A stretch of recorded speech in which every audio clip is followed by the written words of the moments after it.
Welcome to Bloodbath and Beyond. I'm Jay Bond, and I am here with the legendary, iconic Debbie Rochon. Hi. We're obviously huge fans. We review like every new movie that's come out with you in it. Axe to Grind, probably one of our favorite performances. Thank you. And DOLLFACE, Dorchester's Revenge. What's your favorite role? Because you've done so many movies. Kind of unfair and tough because they all have their own magic personally. You know, even if the movie didn't work, it meant something to me. Axe to Grind was cathartic. Exhumed was fun because it was a very different script, very different like tempo to the dialogue. I mean, Killer Rack is just complete broad comedy in the sense of trauma. Love doing that. Nowhere Man was one of the hardest movies to make. It was just very difficult rape scene, but serious, not like a funny one like in Terra Firma. Well, it wasn't really rape, let's face it. What's your favorite? I think it's DOLLFACE. I know it's more recent than like all of your classic stuff, but I just think you played like a badass character, and it's what a lot of people go to like would expect from you as a kid. Like, this is Debbie Rochon. It was beyond fun, and I can't wait to see the DVD because the extras, what I say, because he just. Tommy Faircloth just let me go absolutely ape shit, and I will always be grateful. And he just said, go for it. And the things that I said as Betsy, you will not believe. I love that movie. I think it's a great throwback yet current movie, and very funny, very, very funny. And the things that I say I won't even say now, so you can be surprised by the DVD.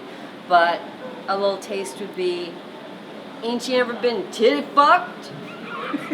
And that's just a small taste of what's to come. But it was full on joy. Full on joy. DOLLFACE.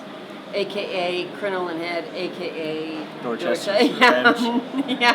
DOLLFACE, that's all you need to know. DOLLFACE. Is there a specific type of role that you like to play? Because you do everything. You have a very wide array of characters that you play. So I like to play a loner, an underdog, an anti-hero, if you will, even though I haven't totally played that type of character because it hasn't been written yet, for me anyway, because those are my favorite roles for men, and that's kind of what I like and what I relate to because how I grew up and everything. So my favorite movies are actually cult movies, not horror movies, like Taxi Driver, Escape from New York, Dog Day Afternoon, stuff like that. And it's sort of like the underdog guy. It could be a woman if it was written a different way or a different story, but it always tends to and ends up to be like the anti-hero. Mad Max, perfect example. It's right up there for me. So I'd have to say that, even though I haven't quite done it yet, I think that would be like my ultimate role that I would like to do. Being that you've been in so many movies, and now you have your own directorial debut, Model Hunger. You want to talk about that a little bit? Explain what the whole story is about. It's about a model who is from the late 60s, played by Lynn Lowry, who is rejected for her body type and judged for her looks, regardless of her success, because the Twiggy type came into fashion and actually never went out. The heroin chic thing has never left us to this day. So, I mean, it's headlines if an actress nowadays, a mainstream A-list actress, puts on 5 pounds. You see it on the front page of the New York Post or something like that, and certainly the Inquirer. So it's just kind of like taking that and then going to the extreme. What happens to a woman who's been like rejected by an industry that she was doing so well in, and you know, could just go 1,000% out in the fantasy of film, which is what film's all about. It's about exploring things that we can't totally necessarily do in real life, hopefully. Right. So, well, we could, but we don't usually. So she just takes out her revenge on usually women, but also men. It was amazing, and I was the right person to do it because I could take any rejection that I felt, knowing that Lynn Lowry has experienced it over the years as well, like you just will if you've been in the business for more than 2 seconds, and be able to channel something so great like that. And she did, like, she was perfect. She was fantastic. Now, having a sample of directing, is it something you want to continue?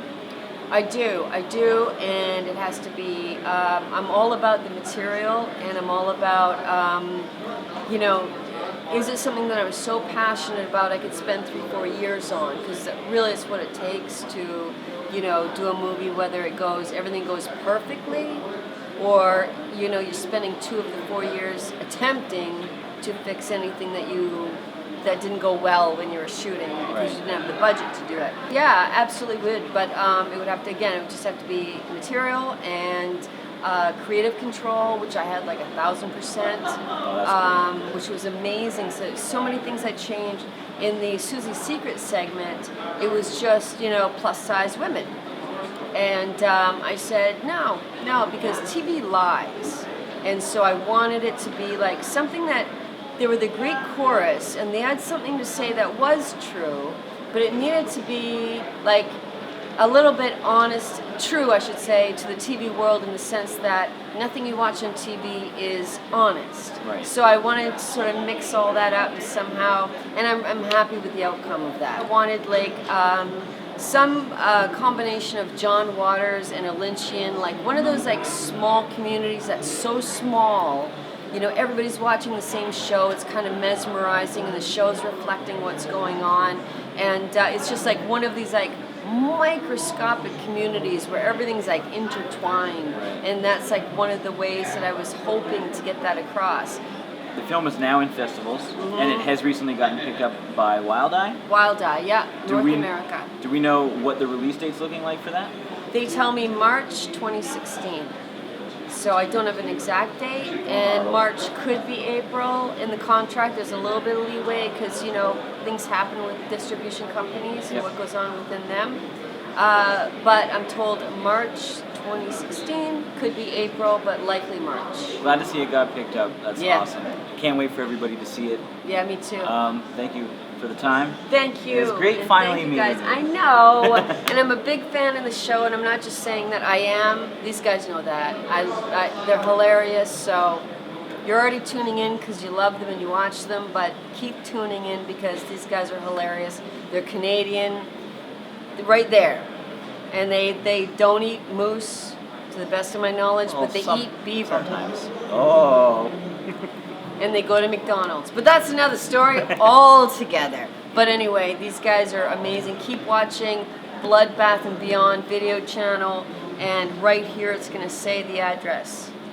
Can you see it? I think they might be on the channel right now. It's on the channel right now? Well, no, it will be. Oh, okay. Right. Right, because they'd be watching it. There you go. Oh, yeah, you already know that. But if you're seeing it like on my side, on somebody else's, go there, watch all their stuff.